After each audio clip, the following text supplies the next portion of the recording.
Donc, on va commencer avec notre groupe de discussion. Donc, on a un beau groupe de discussion qui est commandité par WM Québec, le groupe de travail sur les toitures végétalisées, de même que WSP Canada.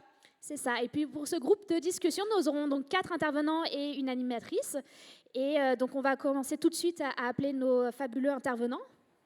Alors, le premier intervenant qu'on va appeler sur la scène, ce sera Diego Crémer. Diego Crémer, qui est directeur finances et biodiversité à la Société pour la nature et les parcs du Québec, la SNAP. Diego a fait des études en physique, en cinéma, en journalisme, en relations publiques. Et il est très poète aussi, d'ailleurs. Depuis 2012, il a travaillé dans plusieurs ONG environnementales, incluant la Fondation David Suzuki, où j'ai eu le bonheur de faire connaissance avec et de me lier d'amitié. Et il s'intéresse maintenant aux impacts des investissements sur la biodiversité locale, à l'écofiscalité appliquée, aux solutions pour la nature. Alors, une main d'applaudissement pour Diego. Vous pouvez prendre place. Tout de suite, notre deuxième intervenant est Maline Anagrius. Elle est directrice de l'initiative Croissance de la Canopée des collectivités canadiennes de la Fédération canadienne des municipalités. Madame Anagrius est détentrice d'une maîtrise en écologie urbaine de l'Université de Stockholm. Elle a centré son expertise sur la forêt urbaine, ce qui l'a amenée à fonder l'Urban Forest Alliance. Elle a aussi été directrice générale de la Sauverdy pendant 10 ans, où elle a participé à la plantation de 10 000 arbres sur le territoire montréalais. Donc, bonjour madame. Il me fait maintenant plaisir de convier M. Pierre Malo à la barre, celui qui dirige sa propre entreprise, Pierre Malo Urbaniste Conseil, avec plus de 30 ans d'expérience en planification urbaine, en gestion de projet et en concertation. Depuis 2019, son expertise est au cœur de son agence de consultation en aménagement urbain qui se concentre sur la coordination des étapes pré-développement des projets immobiliers par la prise en charge des processus d'approbation de projets. Merci, M. Malo.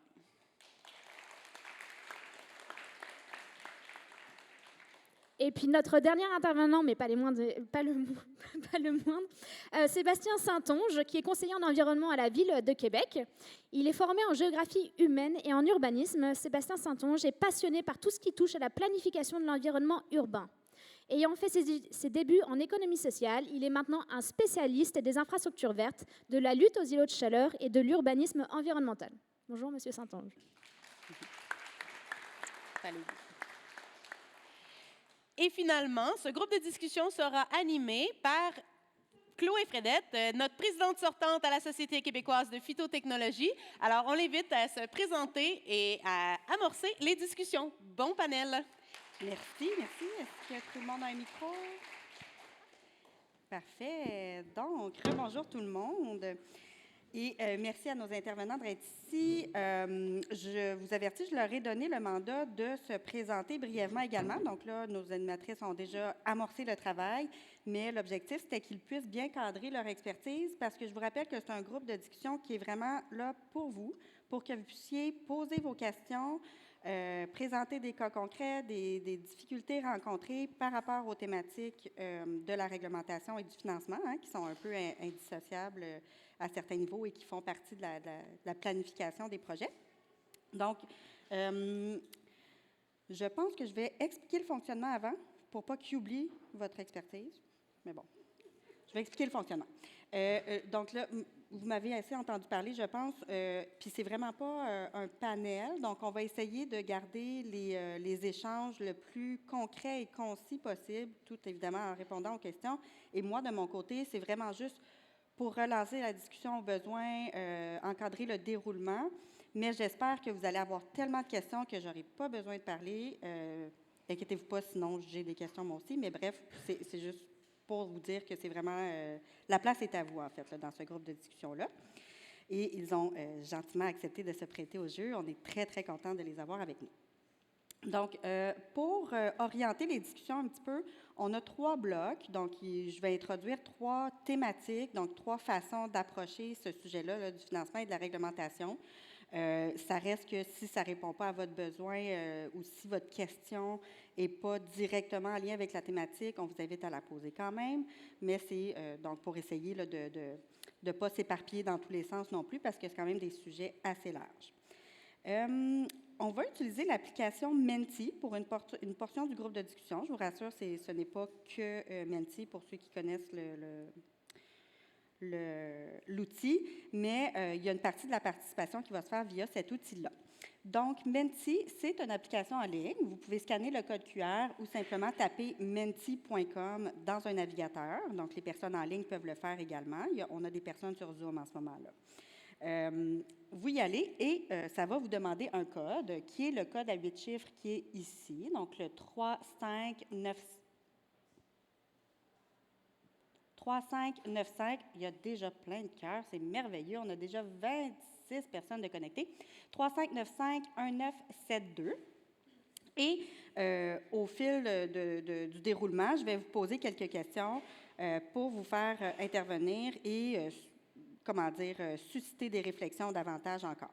Par contre, l'essentiel des questions directement à nos intervenants va se faire au micro, donc à vive voix.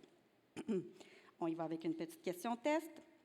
Nos animatrices l'ont déjà fait un petit peu en introduction, mais on veut savoir où vous vous situez, où vous intervenez dans la mise en œuvre des phytotechnologies. Donc, je vous rappelle que vous avez juste à taper menti.com et le code va toujours se retrouver dans le haut des diapositives, ici aussi, 3595-1972. Donc, vous pouvez répondre. Et là, je les ai mis stratégiquement dans l'ordre. Donc, à partir d'en haut, donc de midi, on commence avec les premières étapes, la recherche et formation, communication, sensibilisation, et ainsi de suite, pour finir le cycle de mise en œuvre des phytotechnologies, qui se termine par l'opération et l'entretien, j'aurais pu même rajouter suivi, qui, lui, mène à d'autres questions de recherche, etc. Donc là, on voit qu'on est beaucoup en conception. Excellent. Combien de personnes on a? Je ne le vois pas, c'est caché par l'ombre de la plante. Bon. Ah, bien, je le vois ici. On est 72 personnes. 59. Il y a 72 personnes sur l'application. Je pense, en tout cas. Donc, je vous laisse encore quelques secondes pour répondre. Et, en fait, pendant qu'on fait ça, je vais laisser les intervenants se présenter. Donc, on peut y aller dans l'ordre. Diego, tu peux commencer?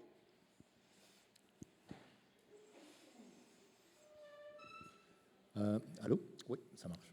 Mais merci infiniment à la Société québécoise de phytotechnologie. Je suis content d'être là. J'étais là en 2017 quand la Fondation David Suzuki, la Société québécoise de phytotechnologie et Nature Action Québec avaient joint ses forces.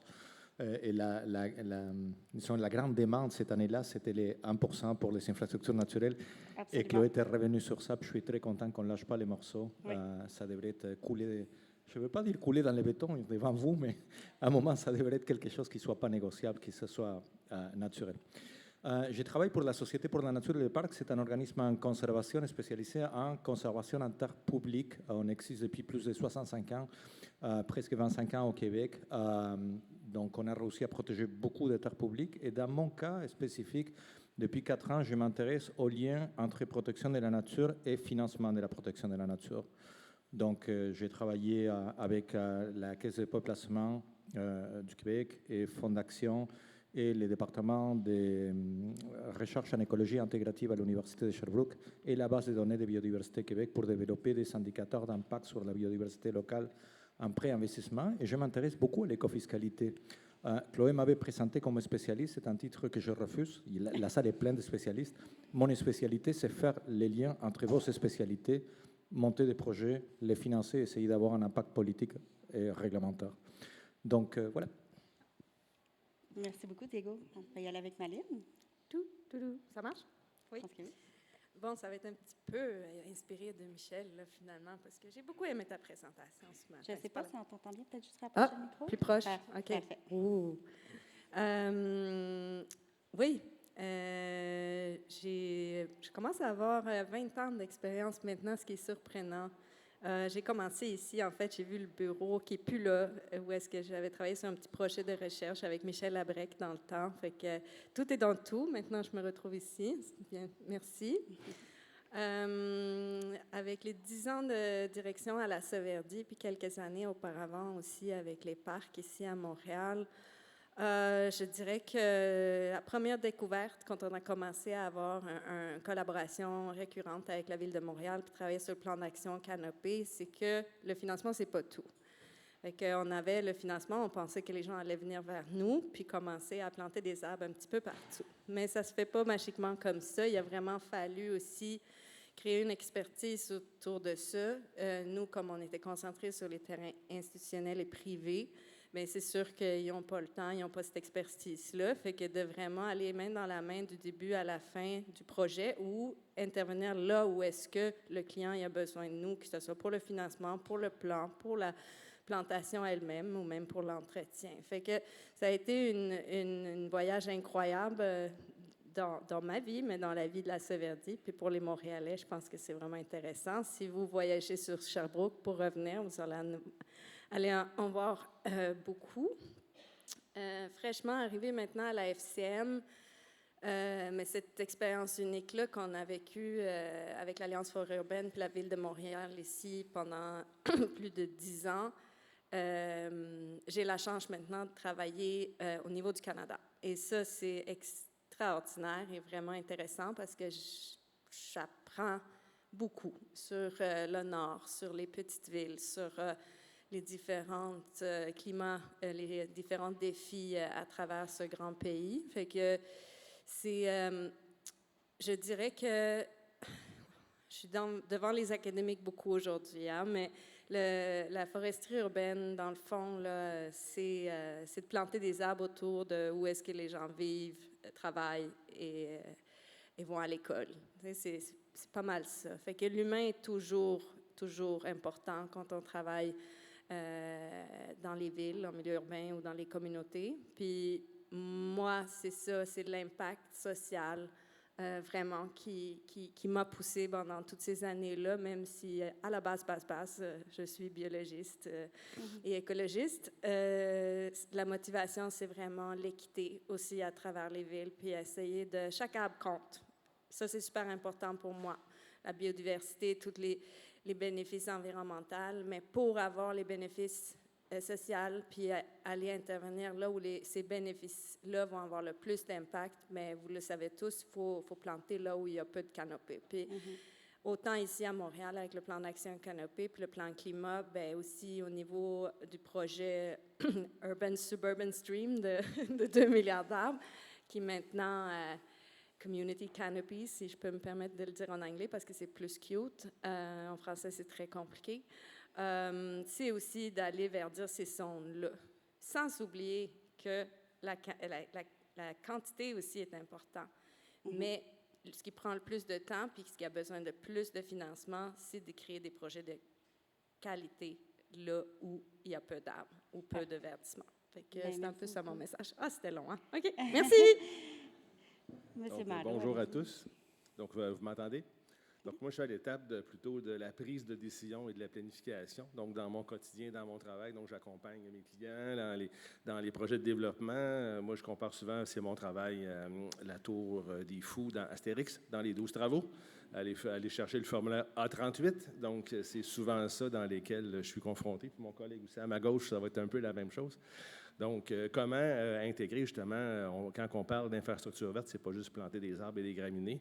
C'est de plus en plus difficile à cause des nombreuses contraintes techniques qu'on a. Bien, moi, je suis plus aussi, ici aujourd'hui pour apprendre. Hein. Donc, je suis là pour écouter. Il n'y a pas d'âge pour apprendre, mais ça va me faire plaisir de partager mes expériences d'infrastructure verte avec vous-même et le panel. Excellent, merci beaucoup. Et Sébastien? Bonjour tout le monde. Conseiller en environnement à la Ville de Québec. Écoutez, la première fois que j'ai abordé les phytotechnologies, c'était via le verdissement. Au début 2000, je travaillais comme jeune étudiant en géographie à l'Université de Montréal pour le Conseil régional de l'environnement, sous la supervision, pour ceux qui ont eu la chance de la connaître, de Coralie Denis. L'objectif était d'identifier tout le potentiel du verdissement du centre-ville de Montréal. Donc, j'ai marché toutes les rues, une après l'autre, puis on avait des critères qui étaient à chaque 10 mètres, on doit mettre un arbre si le trottoir fait 3,5 mètres. Puis là, à force de pogner des coups de soleil, puis faire l'ensemble du centre-ville, je me disais, mais pourquoi on met ça là? Pourquoi on met un arbre là? Puis cette question-là, depuis, ne m'a pas lâché, puis c'est encore mon moteur aujourd'hui. C'est ce qui me permet de me réveiller le matin, puis de me travailler, puis de donner mon meilleur au boulot. Après, j'ai travaillé un peu à Vivre en ville, à développer des conseils aux municipalités du Québec, au verdissement. Ensuite, j'ai travaillé l'acceptabilité sociale, à faire des politiques environnementales pour différentes villes au Québec, mais à partir des gens, à partir de la population, mais à partir aussi des forces vives des différentes communautés pour lesquelles je travaillais. Puis là, cette expertise-là, je la mets à la Ville de Québec où, finalement, c'est de la concertation, de l'intermédiation, aller rencontrer les différents services. On pense qu'une ville, c'est un grand bloc, mais non, il y a des villes dans une ville. Essayer de s'organiser pour que tout le monde travaille avec un objectif commun, dénouer les nœuds, tout ça pour faire de la planification des infravertes, des îlots de chaleur, la gestion différenciée aussi qu'on a abordée tantôt. Fait que c'est un peu ça ma poutine au jour le jour. Excellent. Bien, merci beaucoup à tous. Donc, on comprend bien par vos interventions que oui, aujourd'hui, donc le thème, c'est financement, réglementation, mais on ne peut pas dissocier ça de tous les autres aspects des phytotechnologies. Donc, on va voir là, comment vont les discussions. Je vous rappelle quand même que, idéalement, on va essayer de se concentrer sur le financement de la réglementation, mais on comprend que les réponses et les échanges pourront être un peu plus larges. Donc, on va y aller avec le premier thème. Que je vous propose, mais encore une fois, c'est juste une proposition pour stimuler les discussions, c'est court terme versus long terme. On le sait que c'est un enjeu, puis ça peut être un enjeu surtout au niveau du financement, justement. Donc, on le sait que les bénéfices et le rendement des phytotechnologies vont surtout s'observer à long terme et à large échelle. Mais comment on travaille avec ça quand les coûts de réalisation sont immédiats, on doit faire approuver des budgets, on doit avoir du financement? Et de la même façon, bien, comment on fait pour financer l'entretien à long terme de ces infrastructures-là, alors que les programmes de financement sont souvent seulement pour la réalisation de projets, par exemple. Et là, ça peut être toutes sortes d'autres questions qui vous viennent en tête. Et donc, sur ce thème-là, je vous propose une première question sur le Menti, qui est... attendez un peu... Donc, de vous demander, selon vous, lequel des 3 freins suivants, et je vais vous les lire parce que c'est peut-être un peu petit, de les classer par ordre d'importance, dans le sens de lequel est le plus freinant, si on veut, dans lequel est le plus limitant, et de les classer dans cet ordre-là. Donc, par exemple, l'arrimage du coût de réalisation à court terme et la notion de rendement économique à long terme. Donc, ça, c'est un frein. Maintenir une vision structurante à long terme, quand on a justement des programmes de financement qui changent tout le temps, des mouvements soit d'employés, de direction, d'élus, etc. Et le dernier, c'est comment on fait pour assurer l'entretien à long terme, donc que ce soit par le besoin d'assurer l'entretien, soit via du financement ou des obligations réglementaires. Donc, lequel est le plus limitant? Donc, vous les classez dans l'ordre. Ça pourra stimuler les réflexions et les discussions. Et dès maintenant, en fait, on sera prêt à prendre des questions du public. À moins que vous désiriez me laisser la tâche de relancer nos intervenants. Donc, quelqu'un à qui ça parle? Oui, je vois qu'il y a quelqu'un ici. Vous pouvez vous approcher au micro. Donc, votre question peut se diriger soit directement à un intervenant ou au groupe dans l'ensemble, puis on va intervenir par la suite. Bonjour, Laura, ingénieure chez LaSalle NHC. Puis, en fait, ma question, c'est un peu par rapport au premier point d'assurer l'entretien par financement, obligations réglementaires, etc. En fait, ma question, c'est un peu au niveau des entrepreneurs. Quand on va en appel d'offres pour effectuer les travaux, est-ce que ça pourrait être une vision soit pour les villes ou les acteurs de réglementation d'avoir des exigences par rapport à soit l'entrepreneur directement qui ait une genre de certification phytotechnologie ou que ça passe par la surveillance du projet? Parce que souvent, comme concepteur, on va assumer que les travaux vont être bien effectués. Mais c'est sûr que si on arrive finalement avec un entrepreneur qui soit pas l'expérience ou pas les ressources pour bien effectuer les travaux, c'est quand même un gros enjeu, là. Question un peu ouverte comme ça. Seulement. peut-être un peu pointu, mais peut-être qu'au niveau de votre expérience municipale, vous avez... Je vais y aller en surface et puis je vais me lancer dans les airs en espérant que Pierre me rattrape après. Oui, il y a différents leviers. Moi, j'en ai pas été dans certains de ceux-là, mais ce que j'ai vu à parler avec certains collègues, c'est qu'il faut être imaginatif. Il y a vraiment moyen, là, dans toute la réglementation urbanistique qui est à notre disposition, il y a l'ensemble des leviers qu'on peut utiliser pour arriver à mettre plus de nature en ville pour des objectifs spécifiques. Il est possible d'obtenir des contreparties en verdissement. Ça, c'est un levier qui me semble vraiment intéressant, sous-utilisé parce qu'un peu litigieux. Entre nous, ça va, là, on tripe, on va s'entendre, on va être d'accord. Mais je pense à des plans de construction qui sont une forme des PPCMOI. Il est possible d'avoir des contreparties en verdissement, le zonage incitatif, les fonds pour soutenir des projets durables en habitation, puis aussi certains règlements. Lorsqu'on ouvre des rues, c'est possible de mettre des contreparties puis d'exiger des éléments en échange d'une surhauteur, par exemple, 2-3 étages de plus à un entrepreneur. Ça, il aime beaucoup ça. Après ça, c'est le nanan. Puis après, on peut exiger différents éléments de verdissement quand ils aménagent leur site, quand ils conçoivent leur site pour obtenir des enjeux environnementaux précis. Mais puis, je vais laisser Pierre intervenir, bien sûr, mais pour aller encore dans le sens de madame, comment on fait pour, si j'ai bien compris la question, comment on fait pour s'assurer qu'une fois qu'on a pris la décision de réaliser les projets et tout ça, comment on fait pour s'assurer qu'ils sont bien réalisés et que si ce n'est pas le cas, qu'il y ait des travaux correctifs? Est-ce que vous avez des exemples? Est-ce que, je sais que j'avais déjà entendu quelqu'un parler d'une genre de prime à la qualité. Est-ce que c'est possible d'ajouter ce genre de choses-là dans les appels d'offres, dans les contrats avec les entrepreneurs? Moi, je n'ai pas vu de prime à la qualité comme telle, mais oui, c'est possible de le faire. On parlait de guides et puis de réflexion sur l'entretien en fonction des aménagements qu'on veut faire. Ça, c'est possible de le prévoir. Il y a différents outils comme ça, je pense qu'on peut faire. OK. Parfait. Je peux peut-être rajouter un petit truc. Je suis contente quand même qu'on ait rendu à parler de l'entretien parce qu'avant, il n'y avait plus d'argent déjà pour planter les végétaux une fois que le projet était fini. Fait que, et ce que je vois beaucoup dans le programme que je dirige maintenant est très sollicité. Et c'est que c'est pas juste 1 an de garantie pour les entrepreneurs, mais 2 maintenant. Fait que ça, c'est rassurant parce que surtout pour les arbres, les 2 premières années, c'est vraiment crucial. Fait que si l'arbre n'est pas vivant au bout de 2 ans, mais ils ont l'obligation de le remplacer. Ce qui veut dire qu'ils sont mieux de l'arroser parce que ça coûte moins cher quand même que de le remplacer au bout de 2 ans. Est-ce que, M. Marleau, ça vous suscitait des exemples? Non, ça va? Bien, excellent. Puis on voit justement que le frein qui semble le plus important, là, selon l'auditoire, c'est vraiment ça, là, c'est la nécessité ou la difficulté d'assurer l'entretien, là, soit via le financement ou les obligations réglementaires. Est-ce qu'il y a d'autres questions? Sinon, moi, ça me fait penser à la prochaine section aussi, donc peut-être qu'on y reviendra, mais sur les autres termes là, que je mentionnais ici, est-ce que vous avez des exemples où, justement, on a dû faire ce travail-là un peu, que ce soit avec l'entrepreneur ou la firme avec laquelle on travaillait, ou au contraire, en tant que firme ou organisme qui souhaite faire développer des projets, d'avoir à convaincre quelqu'un d'y aller avec des investissements dans les phytotechnologies, puis d'avoir à les convaincre qu'à long terme, ça serait bénéfique. Est-ce que c'est quelque chose que vous avez eu à travailler? Dans mon ancienne vie à la Sauverdi, où est-ce qu'on avait du financement du gouvernement, beaucoup de la Ville de Montréal aussi, une collaboration qui a commencé en 2012, fait que je rentre dans le long terme aussi en même temps.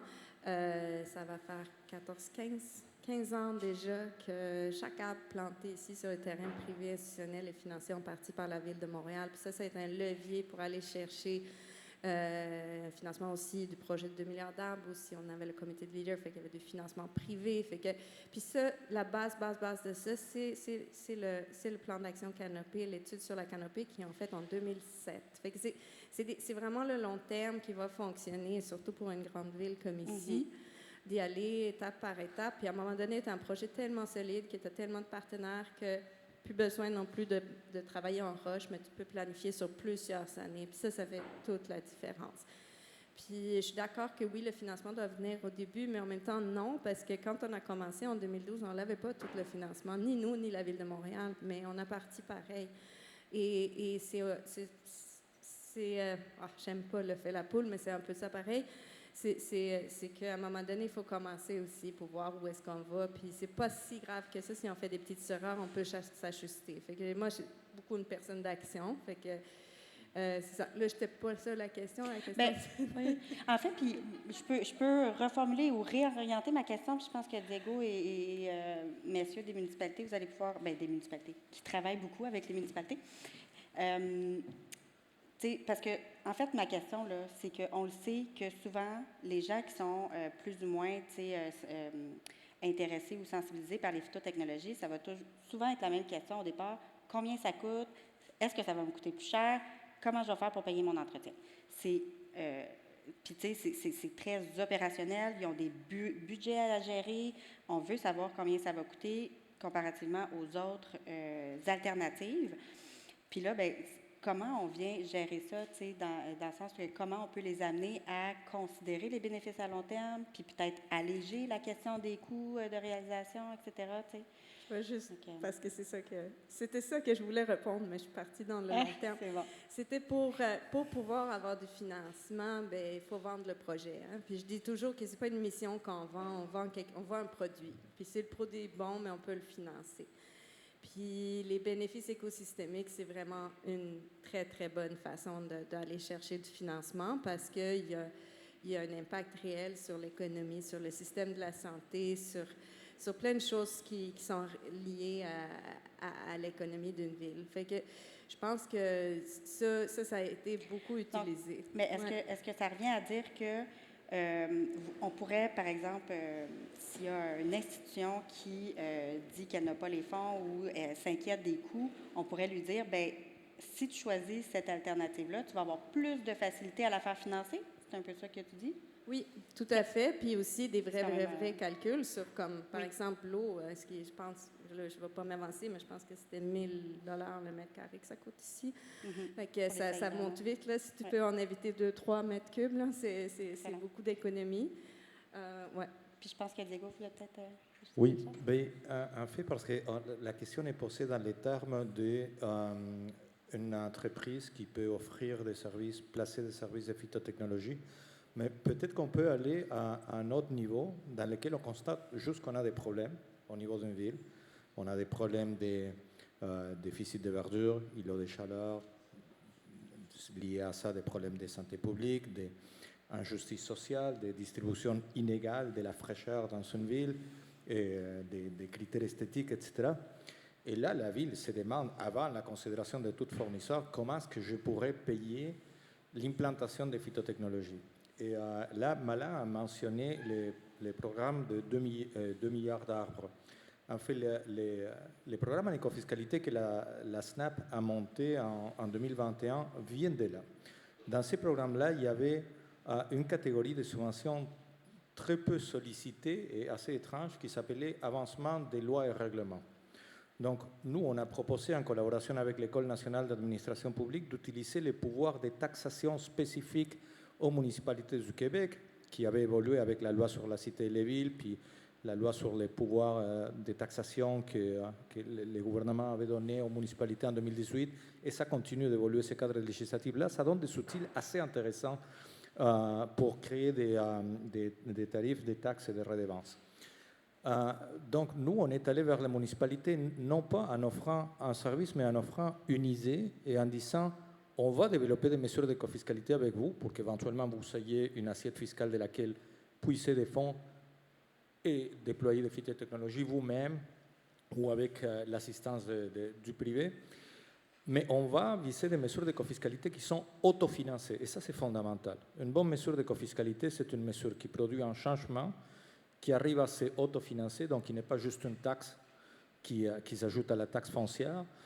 En fait, on essaye d'éviter l'augmentation des taxes foncières. Il y a une dépendance maladive à la taxe foncière dans l'ensemble des municipalités du Québec. Et ensuite, une bonne mesure d'écofiscalité, c'est une mesure qui, à un moment, épuise son assiette fiscale. Parce que les changements qu'on voulait observer, soit les déficits des canopées, soit les déficits des milieux naturels, est comblé.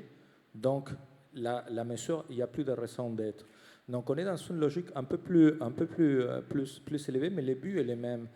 C'est de s'assurer qu'il y ait disponibilité des fonds, de créer une assiette fiscale qui n'a pas un coût politique, qui ne fait pas perdre des élections, qui jouisse d'une certaine acceptabilité sociale et qui arrive à financer les changements de comportement, l'implantation de la mesure et sa pérennité. C'est très intéressant. Je vais juste m'assurer, est-ce qu'il y a des questions du public? Je vous rappelle que c'est vraiment là pour répondre à vos questions. Oui, est-ce que vous pouvez aller au micro, s'il vous plaît? Moi, j'ai une question qui vient aussi de la première présentation. Il a été suggéré, dans le fond, d'avoir un programme d'entretien qui dépasserait 1 année, voire 2 ans, voire 3 ans. Si on a un projet que l'entrepreneur est spécialisé dans la phytotechnologie, ça semble adéquat, mais souvent, les projets, c'est des projets multidisciplinaires où est-ce qu'il va y avoir un bâtiment, d'électricité. Donc, c'est un entrepreneur général qui soumissionne à ce projet-là, puis que de lui imposer administrativement, dans le fond, de maintenir un ouvrage de ce type-là pendant 3 ans. Tu sais, on manque un peu des soumissions intéressantes et compétitives dans plusieurs projets. Donc, est-ce qu'il y aurait moyen de trouver une façon de... Parce qu'on sait que l'enveloppe budgétaire est initiale en réalisation, puis on veut l'utiliser au maximum, mais y aurait-il moyen de scinder la tâche pour que l'entrepreneur général, lui, il puisse administrativement garantir son projet, puis ensuite passer à un autre projet, puis que nous, on aille, dans le fond, une entreprise qui fait l'entretien, puis qui s'assure que le produit là, évolue dans le temps de la meilleure façon? C'est une excellente question, puis on est beaucoup dans, justement, l'opération et tout ça, donc je ne sais pas si les intervenants, vous vous sentez à l'aise de répondre, mais dans le fond aussi, c'est de voir comment on peut... à qui revient, puis c'est ça la prochaine thématique, en fait, à qui revient la responsabilité, puis quand on donne une obligation ou on engage un entrepreneur pour faire le résultat, est-ce que c'est lui qui devrait prendre l'entretien? Est-ce que ça devrait être la municipalité? Est-ce qu'il y a des aspects réglementaires à tout ça, ou c'est juste dans les appels d'offres, les contrats? Ouais. La question est vraiment bonne. Tu sais, d'abord, un grand projet, c'est un grand processus interne aux municipalités. Ça demande à du staff déjà loadé à s'asseoir puis à se demander est-ce qu'on segmente le projet en morceaux comme vous le suggérez pour atteindre les objectifs d'entretien. C'est possible de le faire, mais après, c'est tout un processus qui devient dédoublé à l'interne sur l'évaluation des soumissions. Puis des fois, ça a l'air de rien, mais ça peut quand même être très costaud. Quand c'est pas possible de le faire, c'est possible, par exemple, d'accompagner l'entrepreneur général à le faire, qui, lui, de toute façon, vous l'avez dit, va sous-traiter ces différents blocs, ces différents éléments. Donc ça, c'est possible de le faire si l'offre de service est bien montée puis est bien séquencée. Actuellement, pour le fait de est-ce que la Ville peut prendre en charge l'entretien, oui, mais là, actuellement, vous le savez, on a moins en moins de sous, c'est plus difficile de le faire. À la Ville, nous, on est en train de réfléchir comment qu'on, je vais dire un mot bête, là, mais comment qu'on optimise notre entretien avec les fonds qu'on a, alors que les enveloppes sont arrêtées, là, ils n'augmentent plus. Des fois même, ils réduisent, mais la quantité d'espaces verts et de parcs augmente, elle. On continue à faire des grands et gros projets. Fait qu'après, nous, on ne peut pas dire qu'un projet sur lequel on vient de couper le ruban, on ne l'entretiendra pas. Fait qu'après, ces fonds-là, de cet nouvel espace vert-là, comment nous, on va l'entretenir alors que c'est des sous qu'on doit prendre dans les autres espaces verts qui sont existants. Donc, on n'entretiendra plus le bas des arbustes, on n'ira plus tondre nécessairement proche de tout l'ensemble des buissons. Mais ça, on est rendu dans des économies qui, au bout de la ligne, oui, sont substantielles, mais demandent quand même un effort interne. Fait que je ne pense pas que j'ai de réponse claire à te donner, autre qu'un paquet de petites pistes de réflexion pour essayer de voir comment on réfléchit à cet élément-là. Mais ça demande beaucoup, beaucoup de magie puis beaucoup d'ouverture de la part des différents intervenants. Puis, est-ce que tu voulais répondre, Maline?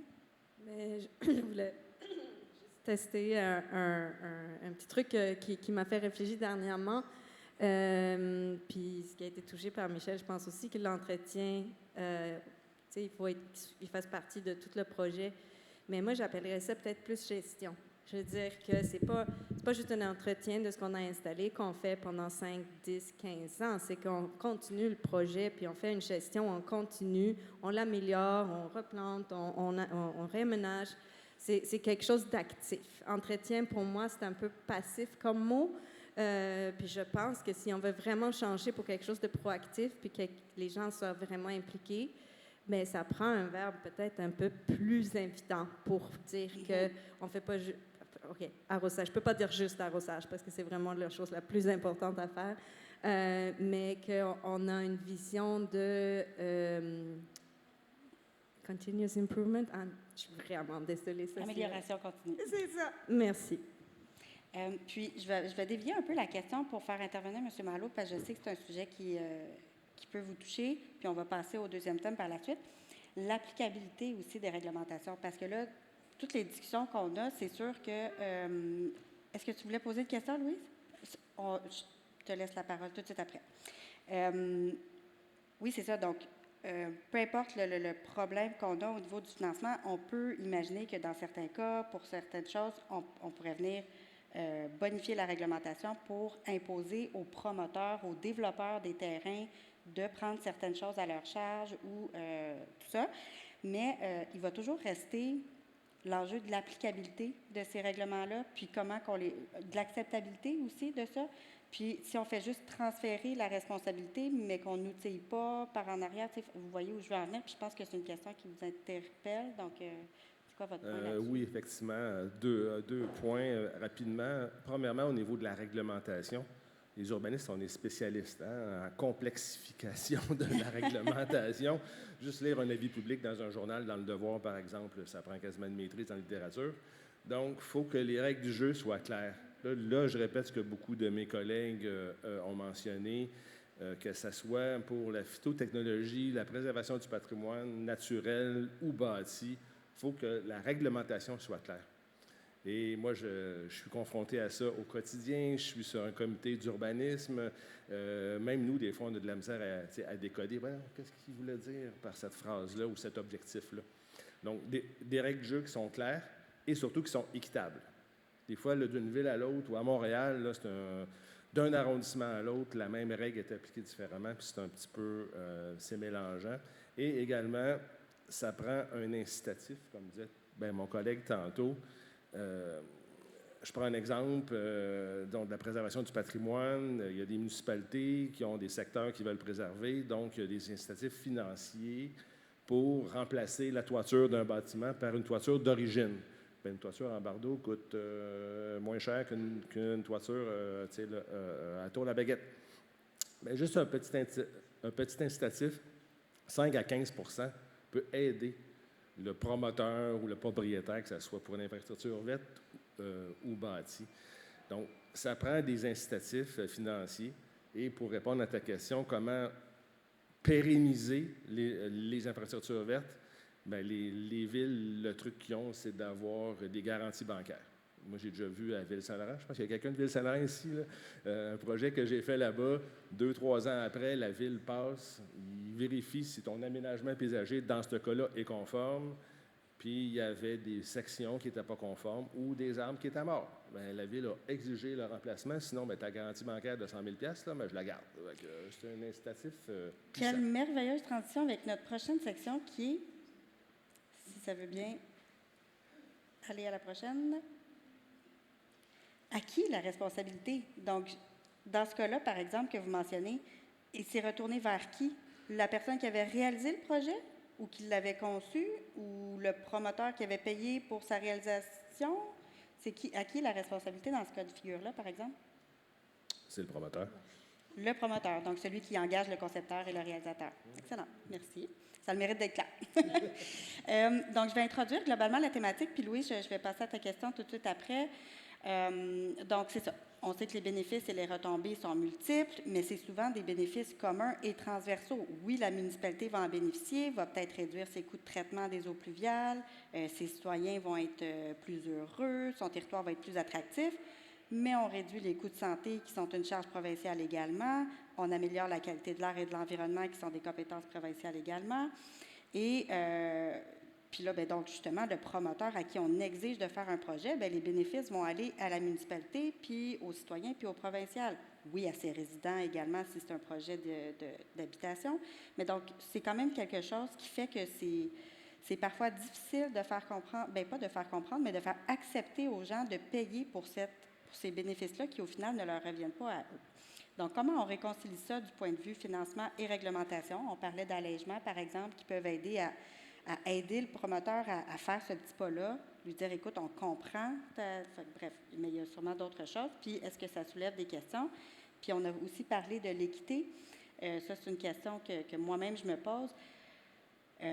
On peut tous voir quels seraient les avantages d'avoir une réglementation uniforme au niveau de la province, des réglementations municipales uniformes et pareilles partout. Ça simplifierait la vie à beaucoup de gens, aux gens qui doivent appliquer la réglementation, aux professionnels qui doivent naviguer avec eux, aux municipalités elles-mêmes. Elles n'auraient pas à faire leur propre règlement d'urbanisme. Mais il y a aussi plein de réalités qui font qu'on ne peut pas faire ça. Ce sont des compétences provinciales, il y a des particularités territoriales, etc. Donc, est-ce qu'il y a un certain niveau d'uniformisation qu'on pourrait souhaiter atteindre? Et si oui, comment? Ou est-ce qu'au contraire, c'est correct que ça soit municipalité par municipalité? Donc, c'est mon introduction de la thématique. Je vais y aller avec la question de notre animatrice Louise et je vous invite à formuler déjà des questions dans votre tête là, pour la suite. Merci. En fait, ton introduction met bien la table à ma question.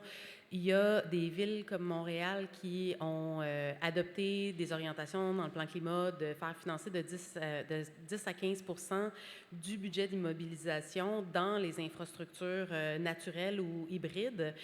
Puis pour être capable d'atteindre ces niveaux d'investissement-là au fil des ans, qui ont quand même, ils sont arrivés à 9 points quelques pourcents là, déjà après 5 ans du plan climat, il en reste 5.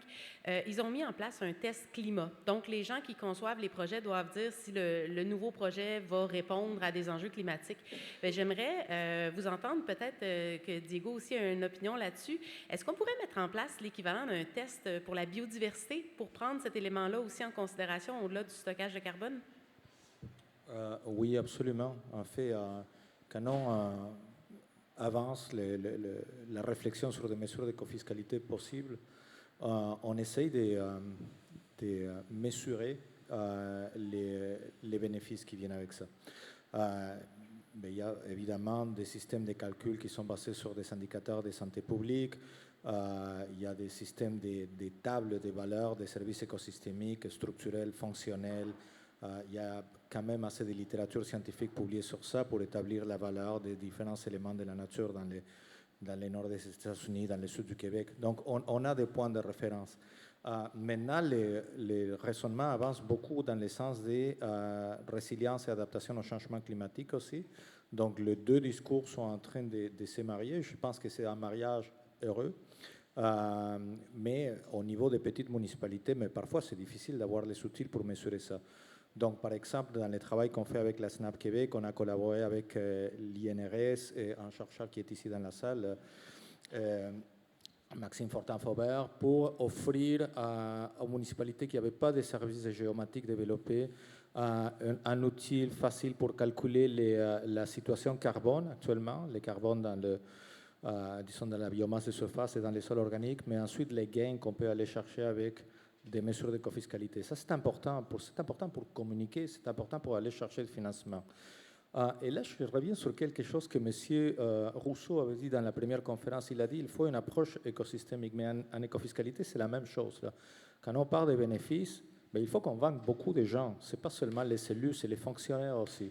Et je vous dis, si vous voulez avancer avec des phytotechnologies via de l'éco-fiscalité, vos deux meilleurs amis sont les géomaticiens et les directeurs de finances, directrices de finances de la ville. C'est avec ces deux personnes-là que vous avancez, plus qu'avec les services de développement durable, les biologistes de la ville, etc. Ces deux personnes-là ouvrent des portes. Donc, oui, il y a une approche écosystémique. Il faut aller chercher une expertise en modélisation, en finance. Il faut avoir beaucoup d'appui légal parce qu'on ne veut pas s'heurter à d'autres réglementations. Donc, regarde exactement ce qui est autour de nous pour être sûr d'utiliser des pouvoirs dont on dispose vraiment et qu'on ne va pas se faire contester une décision en cours immédiatement. Et ensuite, quant à la question de la pérennité, oui, on peut convaincre que les services écosystémiques vont être là au rendez-vous, qu'il va y avoir une amélioration de la situation. Mais les mesures d'éco-fiscalité, comme les phytotechnologies, requièrent un entretien constant. D'abord, les mesures d'éco-fiscalité sont parfois perçues comme injustes. C'est une taxe, donc c'est facile de décrire une taxe aujourd'hui. Parfois, en fait, c'est sur forme de redevance, puis ça vise une catégorie spécifique des contribuables pendant un certain temps. Mais il faut faire de l'entretien dans ça. Il faut faire de l'entretien dans la géomatique, dans l'acquisition des données, pour ne pas créer des situations de justice. Je vous donne un exemple très court, puis j'arrête ma réponse là. Avec une des villes avec lesquelles on travaille dans les centres du Québec, on veut appliquer une redevance sur le déficit des sols en état naturel. Donc, on va prendre des données LIDAR, des données géomatiques, on va modéliser, puis on va commencer à appliquer certaines exceptions parce qu'il y a des règlements qui exigent un minimum de cases de stationnement, etc. Puis il y a des gens qui ont fait des efforts légitimes d'utiliser des pavés alvéolaires, d'utiliser des types de stationnement qui sont filtrants, etc. Mais ça exige un effort de la part de la géomatique dans lesquels les coûts ne dépassent pas les recettes qu'on va aller chercher, mais pour ne pas créer des situations d'injustice et l'année prochaine se retrouver à taxer quelque chose qui ne devrait plus être taxé parce que le changement s'est opéré, parce que ça s'est amélioré. Donc, comme les phytotechnologies, la fiscalité requiert un entretien constant. J'ai tellement de questions, là. Ça me soulève plein de questions.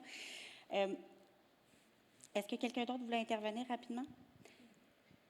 J'aurais peut-être une question. Si je peux, oui, juste ben oui, très Marie. rapidement, pour la réglementation, je dis que c'est sûr que c'est bon, puis ça peut pousser un plus haut niveau d'engagement, mais c'est très dangereux aussi. Moi, je travaille beaucoup avec les municipalités, puis ils sont très fiers de leur communauté. Souvent, les citoyens sont très engagés, puis il ne faut surtout pas que ça empêche ces municipalités-là d'aller plus loin, justement, que ce n'est pas une contre-productivité dans ces réglementations-là, puis qu'ils sentent qu'ils ne peuvent pas, justement, à cause de celle. Parce qu'il y a beaucoup de réglementations aussi qui freinent un peu les interventions de phytotechnologie. Puis l'autre chose que je voulais dire, c'est que en regardant ça comme une infrastructure, comme on commence à faire de plus en plus, et vraiment calculer les bénéfices économiques, mais aussi les coûts qu'on sauve, comme tu avais dit. Ça va être, ça va créer une façon très compréhensible de l'écofiscalité qui va être, qui est comme, c'est un argument qui ne peut pas se contredire. Oui. Je reviens des territoires du Nord, puis après j'arrête. Je reviens des territoires du Nord-Ouest, puis Yukon, puis à Hay River, ben, ils ont eu un feu qui a fait comme un anneau autour de la ville. Fait que là, ils partent les arbres, puis là, il y a l'érosion, puis après ça, ben, il y a des glissements de terrain. Fait que ça montre ce qui arrive quand on n'en a pas. Hein? Puis là, c'est très touchant. Puis j'invite tout le monde à y réfléchir un peu. Mais là, c'est même une question de vie ou de mort. Puis ça, c'est tiré vraiment. Mais comment ça que les personnes dans l'Est de Montréal ils vivent 10 ans de moins que les gens dans Westmount, par exemple? C'est des vraies questions d'équité sociale. Mais ce qu'on est chanceux, c'est qu'on peut le calculer. On peut le calculer, peut-être pas toutes, mais il y a des grosses parties qu'on peut calculer comme sur 10 ans, 20 ans, 30 ans. Mais finalement, on se rattrape, puis on va sauver de l'argent en faisant cet investissement-là. Puis je vais finir. Quand les gens me disent pourquoi ça coûte cher de planter des arbres en milieu urbain, moi j'ai dit, ben non, ça coûte pas cher, c'est un investissement. C'est un investissement dans le futur. Okay. Je n'utilise pas le mot cher quand on parle d'arbres. Excellent. Puis... par exemple, justement, au niveau de la réglementation puis de l'uniformité, tu as mentionné un règlement qui, moi, me sidère, mais que je comprends d'où il vient, le minimum de cases de stationnement obligatoire. Prenons cet exemple-là, mais il y en a plein d'autres aspects des réglementations urbanistiques qui avaient probablement une origine et tout ça, mais qu'on se rend compte qu'ils peuvent être problématiques. Donc, évidemment, ça force à avoir des surfaces de stationnement très grandes, parfois trop grandes, et qui causent des problèmes. Est-ce que est-ce que c'est quelque chose qui serait possible d'avoir au niveau provincial des règlements types ou quelque chose qui ferait qu'une municipalité, peut-être que l'exemple n'est pas bon, là, mais qui mettrait un genre de minimum à atteindre, ou est-ce que c'est quelque chose de complètement irréaliste d'un point de vue... Je ne veux pas péter votre ballon, mais non, c'est irréaliste. Parce que la réalité d'un territoire à l'autre est différente. Je prends un exemple sur le plateau Mont-Royal, la norme minimale est 0 case de stationnement par unité de logement. Mais lorsqu'on est dans des territoires plus suburbains ou ruraux, se passer de voiture ou de ton pick-up quand tu es agriculteur, tu ne peux pas t'en passer. Donc, non, la réponse, c'est pas réaliste. Mais ça reste au choix de la municipalité, c'est un peu ça que je veux dire. Donc, tu sais, est-ce qu'on ne pourrait pas demander que ça soit partout, une case de stationnement par par résidence, par exemple? Ou, Mais encore là, ça dépend de la réalité. oui.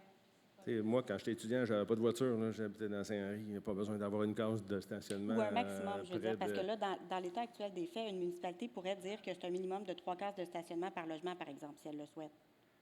C'est un peu ça ma question. Est-ce Ouais. qu'on pourrait mettre un plafond? Ou c'est pas des Provincial, choses moi, qui je se font? pense qu'il y a trop de disparités entre Ouais. les différentes municipalités. C'est Ça trop va des- être dur à ben- appliquer.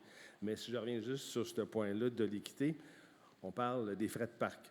Ça, c'est une loi provinciale. Minimum 10 lorsqu'une opération cadastrale doit être redevable en frais de parc, en argent ou en terrain.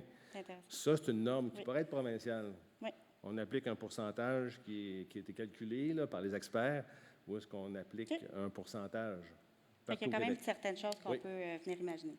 Monsieur, vous avez une question? Oui, en fait, c'est votre question qui m'a poussé à me lever. Oui. Euh, Je vous ai vu vous lever avec oui, oui, non, mais vigueur. c'est venu me chercher, comme on dit. En réalité, je ne vais pas prêcher des convertis, parce que tout le monde dans la salle ici, quand même, est un peu dans le même sens de la réflexion. Mais d'abord, je suis toujours scotché de voir, et ce n'est pas de ce qui se dit là que je parle, mais de voir qu'on parle des phytotechnologies, ou plutôt de la place de la nature en ville, Oui. comme quelque chose de nouveau et d'extraordinaire. Les civilisations se sont bâties sur ça il y a plusieurs milliers d'années, et ce n'est pas parce qu'il y a quelques centaines d'années, avec la révolution industrielle, on a cru que le cheval vapeur allait remplacer tout ça, que c'est encore plus vrai aujourd'hui. Donc, ce dont vous parlez, c'est des règlements d'urbanisme, des places de stationnement, du pourcentage de 10% ou autre. Ceci dit, je suis toujours à Saint-Laurent depuis tout à l'heure, qui fait que ça va changer quelque chose. Tant qu'on ne questionne pas notre modèle de développement urbain, nos formes urbaines, notre façon de vivre la ville, ça ne changera pas, on n'arrivera pas à avancer. Selon moi, c'est la base même, c'est questionner notre modèle de développement urbain. Il y avait une publicité d'un fabricant de vêtements de sport il y a quelques années qui avait mis une affiche avec, dans le titre, c'était « Réintégrer l'homme dans la nature », réinsérer l'homme dans la nature. Et en fait, le vrai problème, selon moi, c'est nos formes urbaines qui ne nous permettent pas de faire ce pas-là vers la phytotechnologie. Bien, je trouve ça très intéressant, puis je laisserai les intervenants. Bien, j'aurais une question pour vous. Parce que là, vous ne m'avez pas posé une question. Donc, moi, je vais vous poser une question. À qui la responsabilité? À nous Donc, tous. À mais- nous tous. Mais exactement, mais comment on peut collectivement s'assurer qu'on la fait, cette transition-là, d'après vous? Est-ce que vous avez des idées de... Puis je ne veux pas vous piéger, là, c'est pas du tout ça le but. Non, que non, c'est pas un piège. Je pense que la majorité Je vais des vous gens raconter une doivent être petite d'accord avec anecdote. vous, Il y a là. quelques semaines, on a fait Ouais. une petite formation interne et je devais choisir entre 2 titres pour une proposition. J'en ai choisi un et après j'ai dit je vais quand même vous donner le titre que j'allais choisir. C'était l'effet, vous savez, crash test. L'effet crash test. Ouais. Et notre directrice m'a posé la question, mais pourquoi? Explique-moi. J'ai dit parce que la question, ce n'est pas est-ce qu'on va frapper le mur, on va le frapper, mais c'est à quelle vitesse et est-ce que les airbags vont s'ouvrir. Aujourd'hui, on est dans une situation telle, à la vitesse à laquelle on est et avec les changements qu'on a opérés, l'effet qu'on a sur notre environnement, on est tellement avancé que, selon moi, ça n'engage que moi bien sûr, on n'en est pas à revenir à l'état dans lequel on était il y a 100 ou 200 ans. La seule chose, c'est est-ce qu'on va réussir à ralentir assez pour qu'on ne crève pas quand on va frapper le mur. Bien, excellent, merci beaucoup. C'est quand même un débat assez... bien, pas un débat, mais une question assez intéressante. Là. Donc, est-ce que vous avez des On interventions? risque par d'en rapport à ça? reparler sur l'heure du lunch. Mais un élément, ce que les gouvernements peuvent faire, bon, là, je me fais peut-être le défenseur de l'urbanisme, mais il faut dire que les lois qui gèrent le territoire au Québec ont été modifiées de façon quand même importante dans les dernières années pour densifier dans les grandes aires métropolitaines, entre autres autour des gares. L'avenue du REM à Montréal, qu'on l'aime ou qu'on ne l'aime pas, vient induire au territoire une modification complète de son occupation pour densifier. Donc, c'est quand on parle comment on peut avoir des instruments plus généraux, plus provinciaux, entre guillemets, ça peut être une piste aussi qui est déjà en place présentement. Donc, ça revient à dire qu'effectivement, il y a définitivement une part de responsabilité qui est gouvernementale et provinciale. Oui, absolument. 100% d'accord. Est-ce qu'on doit revoir notre mode de développement? Oui. Après, comment qu'on peut le faire, nous, comme professionnels? Mettons, c'est où moi j'ai de la pogne sur ce dossier-là? Comme conseiller en environnement, la Ville de Québec, je ne sais plus si c'est encore vrai, mais il y a plusieurs années, c'était la 2e ville en Amérique du Nord qui a le plus d'autoroutes par nombre d'habitants. Est-ce que j'ai de la pogne là-dessus? Non. Fait qu'après, comment qu'on peut être capable d'amener la nature en ville dans chacun de nos projets? Comment qu'on est capable d'utiliser les outils qui sont à notre disposition pour renverser cette tendance-là à échelle humaine, mais à l'échelle humaine qui travaille? C'est de disséquer les projets, réussir. Moi, présentement, une chose qui m'occupe, c'est le coût de la végétation en ville. Je sais que chacun des projets, on a des objectifs environnementaux, mais si le projet, par exemple, a une forte teneur cyclable, c'est la gang en vélo qui vont le porter. Si c'est la gang écolo comme moi de mon bar, bien là, ça va être nous qui vont le porter, mais moi, il faut que je sois capable quand même d'améliorer et de bonifier chacun des projets. Fait que j'essaie de disséquer le coût, qui va porter le coût dans les différentes équipes. Fait que, un arbre en banquette arrière, ça va être la gang en foresterie, horticulture qui vont pouvoir s'en occuper. Une saillie qui n'est pas drainante, c'est la gang en transport. Fait que là, moi, ces genres de questions-là, moi, m'occupent énormément. Ça a l'air déconnecté complètement des grands enjeux d'occupation du territoire, mais chacun de ces petits gains-là, quand je suis capable de disséquer un projet à la fine scalpel, puis là, j'arrive, je dis, OK, bien là, j'ai été capable d'amener un arbre là. Après ça, là, j'ai été capable d'avoir un gain là. Fait que ça, c'est, en tout cas, c'est nous qui nous... Non, mais j'adore ça parce que c'est ça, c'est qu'on peut parler de grande vision, puis il faut parler de grande vision, puis de grandes orientations, mais il faut aussi que dans la logistique, l'opérationnel, les petits gestes, il y ait des actions, tu sais, donc c'est très intéressant. Là, je vois qu'on a plein de questions, donc je vais tout de suite introduire la dernière thématique parce qu'il nous reste à peine 15 minutes et je vais laisser toute la place aux participants, ça ne sera pas long. Est-ce qu'on peut changer la diapo? Et là, c'est la dernière question. Ah non, hey, j'ai oublié de vous poser la question, Menti. OK, on fait ça vite. Selon vous, à qui devrait revenir la responsabilité de financer la mise en œuvre des phytotechnologies, le plus, là, à l'échelle du territoire? Est-ce que c'est les gens qui en bénéficient et qui les utilisent? Est-ce que c'est les promoteurs et les développeurs privés? Est-ce que c'est les municipalités? Et non pas via des sources gouvernementales, mais vraiment à même leurs taxes qu'ils perçoivent, leur financement? Ou les gouvernements?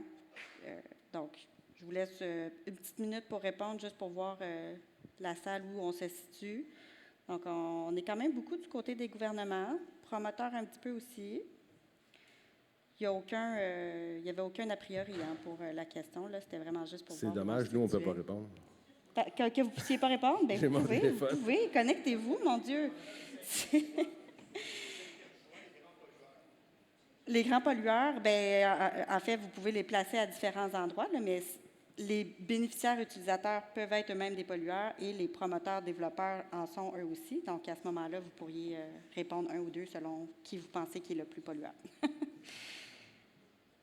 Donc, parfait. Et donc, le dernier, c'est vraiment les leviers potentiels. Et là, je vais laisser libre cours à la discussion. Donc, que ce soit en financement ou en réglementation, quels sont les leviers qui existent? On en parle depuis le début quand même là, par la bande. Est-ce qu'il y en a qui existent qu'on pourrait bonifier et utiliser davantage? Est-ce qu'il y en a des nouveaux qu'on pourrait développer? Et là, vous aurez l'occasion, via le Menti, si on peut changer la diapo, de répondre en mots. Vous avez, je pense, 250 caractères max ou mots max. Là. Fait allez-y, vous pouvez nous dire ce que vous pensez et on va le voir apparaître à l'écran. Et je cède la parole à Isabelle qui attend patiemment pour sa question. Oui, bonjour, je suis Isabelle Duprat, architecte paysagiste et également cofondatrice de la pépinière Indigo jadis. Quand monsieur a parlé de la place de la nature en ville dans le contexte du déploiement des infrastructures végétalisées, ça a commencé à me démanger. Puis je me suis dit, c'est quand même curieux que dans cette réflexion-là qu'on a ensemble aujourd'hui collectivement, de chercher des moyens de financer l'entretien ou les réglementations, que jamais, ou bien, oui, Michel Rousseau ce matin un peu, là, mais on aborde très, très peu la question de la conception. Parce que je pense qu'actuellement, on fait fausse route dans le déploiement des infrastructures vertes parce qu'on traite encore ces aménagements-là de la même manière qu'on traite des plates-bandes en milieu périurbain. Alors qu'on devrait commencer à aménager davantage sur des modèles écosystémiques avec des plantations orientées vraiment différemment. On est encore en train, on applique un modèle ornemental à quelque chose qui devrait être fonctionnel. Et ça, c'en est un changement concret qu'on pourrait opérer parce que si on met toutes les conditions de conception ensemble pour faire en sorte que les aménagements sont plus résilients, qu'ils soient en mesure de s'auto-réguler et qui constituent des milieux qui ont la capacité de se passer davantage d'entretien. Mais là, il y a déjà un gain fait sur l'entretien, parce que si la conception est pensée pour faire moins d'entretien, déjà, on allège le financement requis pour faire ça. C'est super intéressant, puis je ne veux pas te mettre en de spot, mais j'aurais une question pour toi aussi, vu que c'est un groupe de discussion. Moi, j'ai l'impression que l'inverse est vrai aussi, puis tu me corrigeras si tu n'es pas d'accord. Est-ce que, au niveau de la conception, peut-être pas au niveau des architectes paysagistes, puis on a justement l'inverse qui se passe des fois où on ne va pas assez du côté culture de végétaux, qui est un peu la base de l'ornemental, et on est plus dans l'ingénierie ou les processus physiques, et que c'est pas ça aussi qui peut amener des problèmes, parce qu'on considère justement pas assez ce qui se passe au niveau biologique, chimique et tout ça dans le système? Je suis tout à fait d'accord, puis je pointerais du doigt, excusez-moi, mes chers collègues, mais je pointerais du doigt le manque de connaissances en horticulture et en botanique de ceux qui font la conception, qui est une clé de voûte et qu'on ne peut pas négliger. Moi, je pense que même dans les équipes de conception, on a nommé toutes sortes de disciplines aujourd'hui, mais on a très peu parlé de l'horticulteur. Si tu n'as pas de connaissances avancées en horticulture en tant qu'architecte paysagiste, va te chercher un horticulteur pour t'appuyer. Oui. Ça n'a pas de bon sens, tu sais. Mais je pense qu'on doit dépasser le phénomène où, en tant qu'architecte paysagiste, on disait « Ah, c'est-tu plate, j'ai fait un super beau design, puis ils l'ont mal entretenu. » Mais ça, c'est notre erreur en tant que concepteur. Si on n'est pas parvenu à faire un aménagement qui correspond à la capacité d'entretien de nos clients, c'est nous qui avons fait fausse route, puis on a beaucoup à se questionner, puis on doit faire les choses différemment. Merci beaucoup. Je vais laisser Je vais laisser les intervenants qui le souhaitent réagir par rapport à ça. Je ne sais pas si peut-être Sébastien, ça te touche plus, ou Diego, tu voulais peut-être intervenir? On essaye de produire ce changement de culture. Je vais vous raconter une mesure que Victoriaville vient d'adopter. Et c'est une redevance qui s'applique à la perte de canopée. Et le déclencheur, c'est la demande d'un permis de construction et de rénovation. Ce n'est pas le nombre d'arbres perdus, mais c'est carrément le mètre de l'ombre projetée au sol au niveau zénital. Donc, et c'est cher, cette redevance-là. Il y a ça d'une part. D'une autre part, il y a, et s'ajoute à au compte de taxes, une contribution supplémentaire pour faire augmenter la canopée de la ville, les niveaux moyens, de 23 à 30% à l'horizon 2030. C'est ce qu'on imaginait avec les gens avec lesquels on a conçu cette mesure-là, c'est que les développeurs et les architectes qui transforment les centres-villes de Victoriaville en ce moment ou développent de nouveaux quartiers vont vraiment faire attention à ne pas faire augmenter les coûts aussi, parce que ça envoie le signal qu'il pourrait y avoir d'autres mesures d'écofiscalité qui s'en viennent par rapport à la perte de canopée. C'est juste un exemple, mais on essaye d'agir au niveau de la prise de conscience du développeur et de l'architecte. Donc, c'est intéressant. Donc, c'est un levier qui pourrait justement venir, entre guillemets, forcer les concepteurs de projets ou les développeurs de projets à intégrer davantage le volet naturel, écosystémique, phytotechnologie. Sébastien? Pour arriver à ça, à l'interne des villes, ce que je vois, c'est qu'il faut travailler selon l'approche intégrée. Si un service porte un projet, il faut être capable et avoir l'humilité d'ouvrir ses propres objectifs aux autres disciplines, aux autres équipes qui peuvent contrebalancer certains poids. C'est normal qu'un type de professionnel, un service va porter le projet, mais après, il faut se garantir un processus de réalisation, de conception, de réalisation d'entretien qui permet cet échange-là. Donc, parfois, il faut s'échanger le lead dans les projets. Fait qu'à certains moments du projet, ça va être une équipe qui va être le lead, mais après, il faut avoir l'humilité comme ville, comme service, de dire « Hey, on est rendu à une autre étape, puis là, moi, il faut que je m'efface, puis je viens plus en collaborateur dans ces moments-là. » Donc ça, c'est quand même une micro-révolution là, qui doit s'opérer de notre côté. Je vais demander à la technique si on peut juste dérouler un petit peu vers le bas pour que les gens puissent voir les réponses. Là, je ne sais pas si vous arrivez à lire, peut-être pas au fond de la salle. Puis je trouve ça intéressant, là, tout ce qu'on dit aussi, parce que ça va faire des liens avec cet après-midi où on a de différents types de professionnels qui vont s'affronter littéralement sur la scène avec leur vision. On espère que ça va être dynamique. Donc, ben oui, je vais laisser Madame poser sa question. Bonjour, moi dans le fond, je suis une étudiante au Centre horticole de Laval. J'aurais comme plusieurs questions par rapport à plusieurs leviers, donc autant financiers que publicitaires, que l'entretien. Je pense que nous, on est dans le fond la nouvelle cohorte ORU, puis on est vraiment comme passionnés par la phyto, on aime ça, on est là pour ça, honnêtement, oui. Mais c'est tellement inaccessible, c'est tellement... on parle des municipalités, on parle des petites entreprises, mais est-ce que ça serait envisageable de faire payer les grosses compagnies, un peu comme la situation de Stablex? J'ai beaucoup de gens dans mon entourage qui ont été excessivement déçus parce que ça a passé par-dessus la municipalité. Puis tout le monde est comme découragé, tout le monde est fatigué, la taxe carbone, on veut faire payer les utilisateurs de bicyclettes à Montréal. Fait que je comprends que la meilleure façon, c'est par la municipalité, c'est par le gouvernement, mais en même temps, les civils deviennent fatigués de cette taxe, de cette pression que, ben, toi, tu dois planter un arbre, toi, tu dois avoir un gazon plus biodiversifié. Alors, est-ce qu'il y a une possibilité qu'on puisse amener ça encore plus haut à des plus gros pollueurs, si on veut? Oui, le concept du pollueur-payeur, en fait, là, c'est un peu ça. Puis il y a beaucoup de mesures d'écofiscalité, je pense, qui sont un peu basées sur ce concept-là. Mais je vais laisser les intervenants répondre, en fait. Là.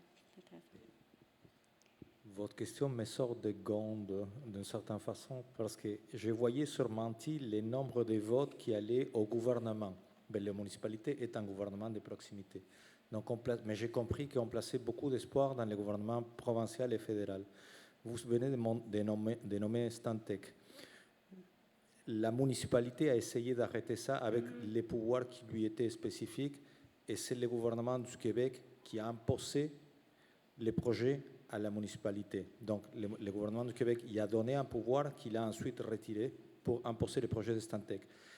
Il y a une loi sur la Net de milieux hydriques et humides, et il y a des fonds qui sont collectés par l'État provincial, mais pourtant la quantité de milieux hydriques et humides diminue au Québec. Donc, je vous invite à repenser les votes que vous avez donnés en Menti, puis à penser que c'est peut-être dans les gouvernements de proximité qu'on peut aller défendre ces principes-là et s'opposer au rouleau compresseur des intérêts corporatifs.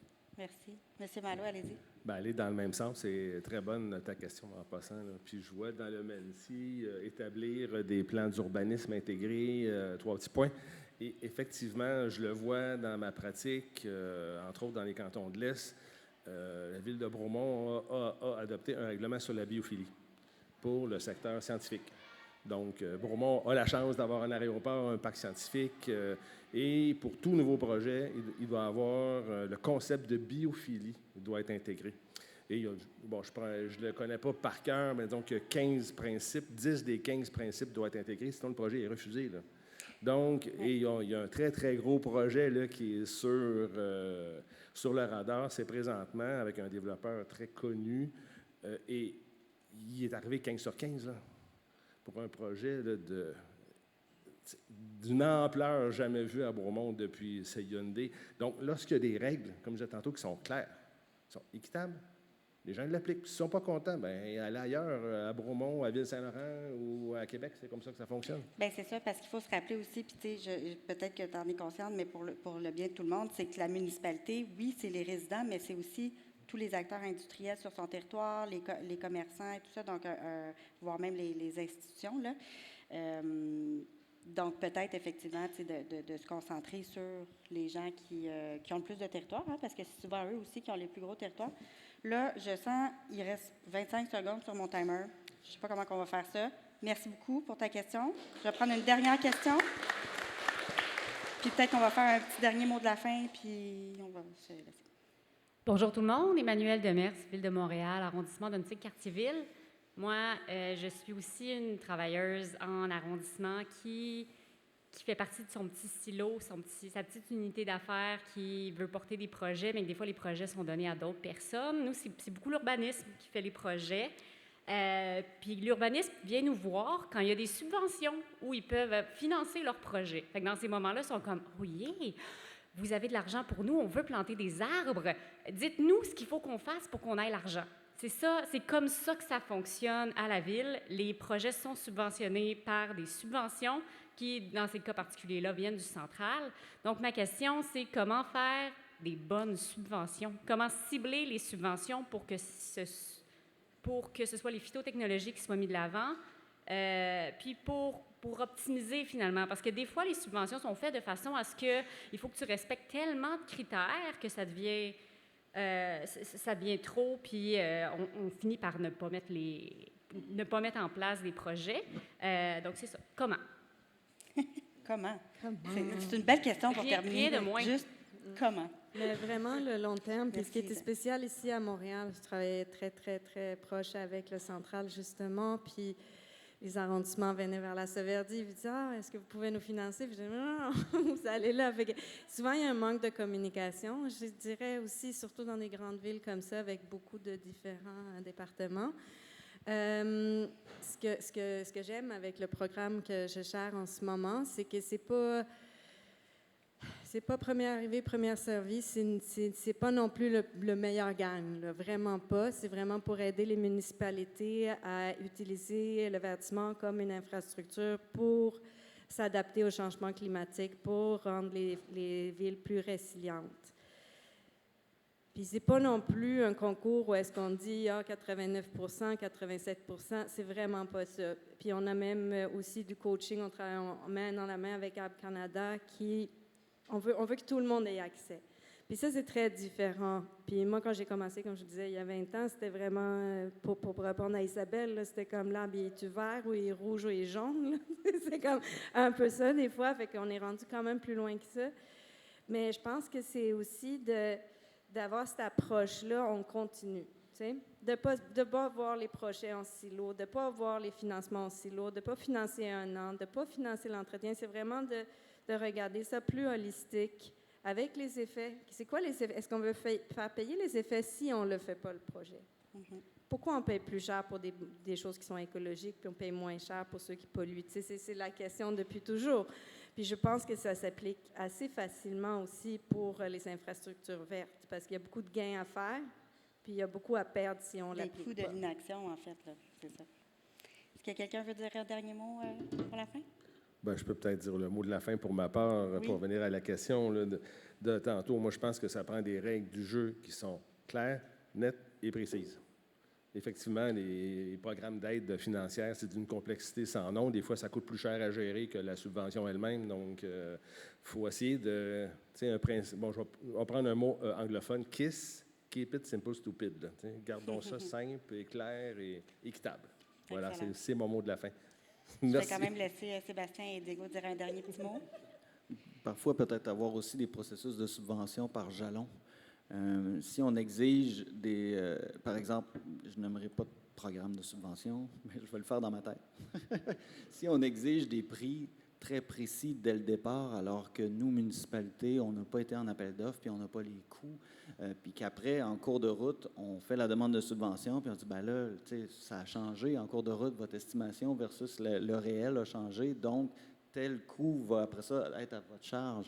Ça met d'autres projets à risque chez nous. Fait il faut avoir des fois respecter et reconnaître aussi l'expertise en place des différentes villes. Les villes, c'est tout du monde brillant, motivé. Moi, je pars pour acquis que c'est ça.